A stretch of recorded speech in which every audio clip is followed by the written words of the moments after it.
जी, अभी आपने बात करी कि फसलों का मुआवजा दिया जाएगा और जो बीमा कंपनियां हैं जिन्होंने प्रीमियम काटा है उनको दिया जाएगा, लेकिन अभी ये बात सामने आ रही है कि जो धान की फसल डूब रही है उसके लिए जो बीमा कंपनी है वो कह रही है कि हम इसका प्रीमियम नहीं देंगे। कल मैं जब लौट के आया दौरा से तो मेरी डीसी साहब से बात हुई, वहाँ के स्थानीय किसान इस बात को बताए, तो हमने कहा कि घर कोई बनाता है तो ऊंचे जमीन पे बनाता है और खेती जो भी होती है लो लैंड में ही होती है घर के अपेक्षा।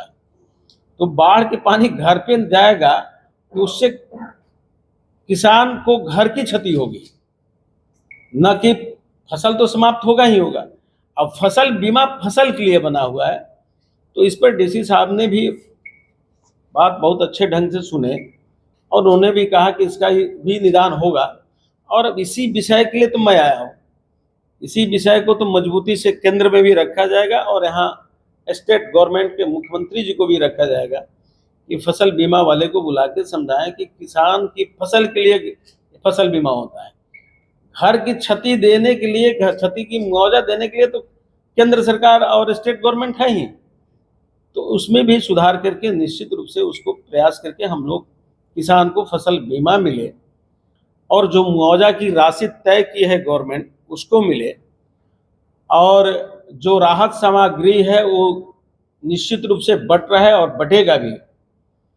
साथ साथ सड़क जो टूटी है उसकी भी कंप्लीट हो, और बाढ़ हटने के बाद जो एक महामारी का प्रकोप आता है उससे भी निपटने के लिए स्टेट गवर्नमेंट मेडिकल टीम लेके खड़ी है और जगह जगह दवाएं की छिड़काव हो जिससे मच्छर वगैरह की उत्पत्ति नहीं हो पाए।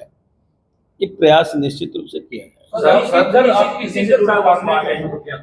बीमा से जुड़ा हुआ सवाल है कि जिस तरीके से बताया कि अब क्रॉप कटिंग होगी और उसमें प्रधानमंत्री फसल बीमा है, उसमें पूरा गांव यूनिट माना जाता है, जबकि किसान ये कह रहे हैं कि किसान उसमें यूनिट होना चाहिए क्योंकि पूरे गांव की अगर फसल बर्बाद होती है तब जाकर के प्रधानमंत्री फसल बीमा योजना इंडिविजुअल बीमा पॉलिसी हो, क्योंकि अभी बाढ़ के दौरान तो ज्यादा फसलें तो नष्ट नहीं हुई।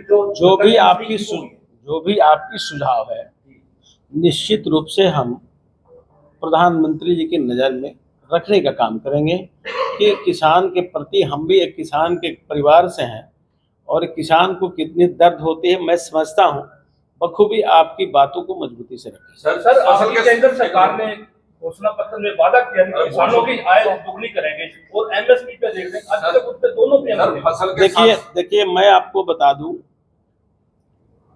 कि मुझे याद है, मैं भी बोला कि मैं एक किसान का बेटा हूं, पहले डीजल की सहारा लेके तब खेत का पटवन होता था, आज हम बिजली के माध्यम से खेत का पटवन करते हैं। एक फसल निकालने के लिए कम से कम 3 बार 4 बार पानी देना पड़ता था, और जब कंपेयर करिएगा तब खर्च समझ में आएगा। दूसरा नंबर कि 2014 के पहले धान की कीमत 1000 से 1100 के बीच में होती थी, आज धान की कीमत कम से कम 2300 2400 और अच्छे किस्म का धान है तो 3-3 हज़ार में भी बिकता है। और हरियाणा सरकार के अंदर लगभग जितने फसल होता है उस पे गवर्नमेंट की सब्सिडी मिलती है। इसलिए किसान के प्रति आपने जो कहा बहुत बारीकी से आज केंद्र सरकार और आपके हरियाणा सरकार काम कर रही है। सर किसान की फसल जहां बर्बाद हुई है वहां उनके खेतों में ट्यूबवेल भी लगे हुए थे, सौर ऊर्जा का सिस्टम लगा हुआ था, वो भी डैमेज हो गया, तो उनके लिए भी कोई अलग से निश्चित जो भी आपने कल मेरे साथ आपने विजिट किया, जो भी सरपंच साहब लोगों के माध्यम से या किसान यूनिट के माध्यम से मुझे जो भी पत्र मिला है, अब भरोसे के साथ मैं कहता हूं कि उस पत्र को निश्चित रूप से यहाँ के स्टेट गवर्नमेंट के मुखिया मुख्यमंत्री जी और भारत सरकार के प्रधानमंत्री जी को पास जाएगा। सर राहत की बात ये आप कह रहे हैं कि मुआवजा मिलेगा, सारा कुछ मिलेगा, पर अभी पंचायतों को कटबंध बांधने में और जो कुछ हुआ उसमें सिर्फ पंचायतों का पर पंचायत का 1 लाख से 10 लाख के बीच में खर्चा आया, पर सरकार की ओर से महज 250 लीटर डीजल के तौर पे मदद की गई, तो इसका कोई निदान? देखिए शिकायत भी दी है, उस मांग पत्र में लिखा हुआ है कि हमारे पैसे नहीं मिले। अब मैं बता रहा हूं कि अभी बहुत से जो सरकारी बांधे हैं उस पे तो सरकार गवर्नमेंट काम करती है। बहुत यहाँ किसान अपने सुविधा के हिसाब से कच्चे बांध या बांध की तैयारी किए हैं पहले से।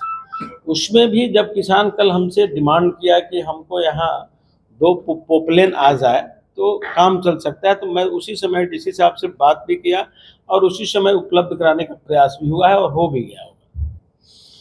निश्चित रूप से मनरेगा को भी उसमें लगाया गया, यूज किया गया। मैंने बताया है कि मनरेगा से भी पेमेंट होगी।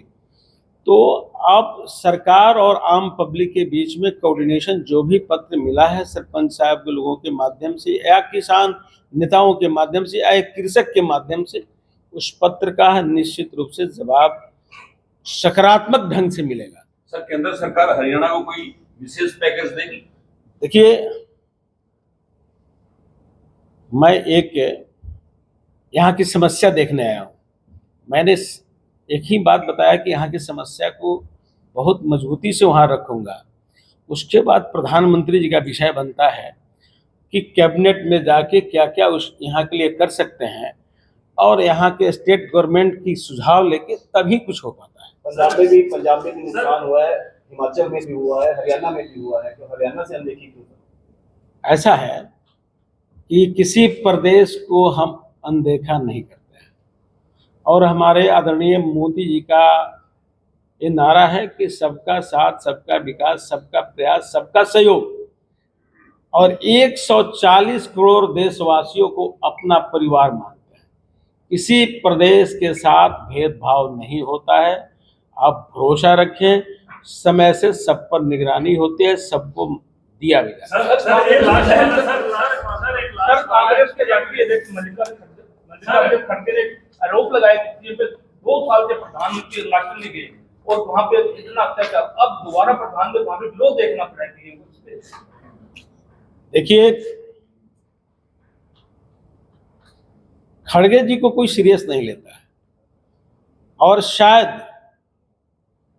आपको याद होगा, आप इतिहास हमसे ज्यादा पढ़े हैं, कि कांग्रेस पार्टी का निर्माण ही हुआ था देश को आजादी दिलाने के लिए, और गांधी जी ने कहा था कि जब जिस काम के लिए कांग्रेस की स्थापना हुई वो काम पूरा हो गया, कांग्रेस को खत्म करनी चाहिए।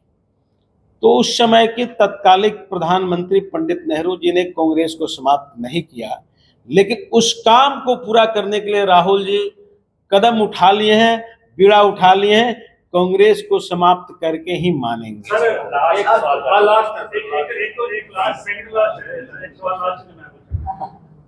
सर, कांग्रेस ने एआई वीडियो जारी किया है माननीय प्रधानमंत्री का, क्या कमेंट करेंगे? देखिए, आपसे मैंने यही एक बात कहा कि हम भारतीय हैं, हम सनातन के लोग हैं, हम अपने पूर्वजों को देवी देवता के रूप में देखते हैं और एक पितृपक्ष चल रहा है। तमाम लोग इसमें खान पान रहन सहन में भी परहेज करते हैं और अपने पितृ देवता को पूजा भी करते हैं। और जो मेरी माँ आज नहीं रही, हमारी मोदी जी की माँ नहीं रही, वैसे मातृशक्ति पे गाली गलौज करना एक कांग्रेस के लिए देश बर्दाश्त नहीं करेगी।